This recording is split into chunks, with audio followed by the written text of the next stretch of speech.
देश में टीकाकरण अभियान रफ्तार पकड़ने लगा है। सोमवार को 85,15,000 लोगों को टीका लगाया गया।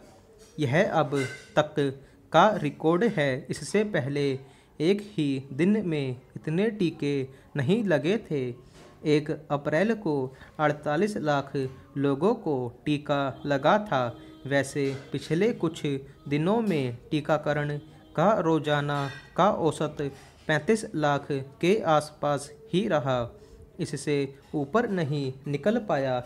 ये आंकड़े निराशाजनक इसलिए भी थे कि सरकारों के तमाम दावों के बावजूद टीकाकरण का काम जोर नहीं पकड़ पा रहा था।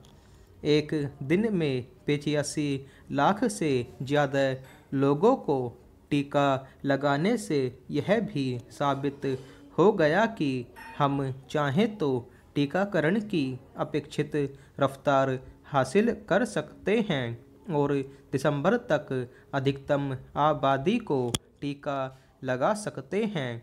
लेकिन ऐसा हो कैसे पाएगा, यह सवाल अभी भी है। अब तक का अनुभव यही है कि ऐसे अभियानों की शुरुआत तो जोर शोर से हो जाती है, पर धीरे धीरे सब कुछ पुराने ढर्रे पर लौटता दिखने लगता है। इसलिए अब ज़रूरत इस बात की है कि सोमवार से जो अभियान शुरू हुआ है उसकी गति मंद न पड़ जाए। एक पखवाड़े पहले केंद्र सरकार ने टीकाकरण की नई नीति लागू की थी। इस नीति के तहत 18 साल से ऊपर वाले सभी लोगों को मुफ्त में टीका देने का ऐलान किया था। साथ ही टीकाकरण अभियान की कमान भी केंद्र ने अपने हाथ में ले ली थी। इसलिए अगर यह कहा जाए कि सोमवार को 85 लाख से ज़्यादा लोगों का टीकाकरण नई नीति की सफलता का संकेत है, तो इसमें कोई अतिशयोक्ति नहीं होनी चाहिए। यह कहने में भी कोई संकोच नहीं होना चाहिए कि जनवरी से अब तक टीकाकरण अभियान सरकारी तंत्र की अदूरदर्शी नीतियों, लापरवाही और कुप्रबंधन का शिकार बना रहा।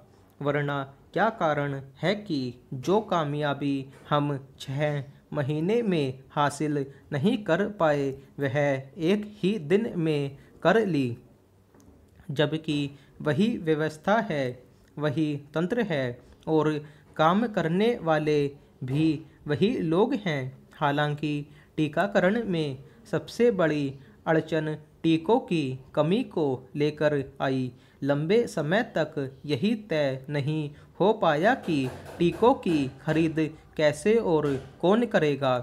टीकों के आवंटन को लेकर केंद्र और राज्यों के बीच जमकर राजनीति चली। राज्य केंद्र पर टीके देने में भेदभाव करने का आरोप लगाते रहे, तो केंद्र सरकार राज्यों को नाकाम साबित करती रही।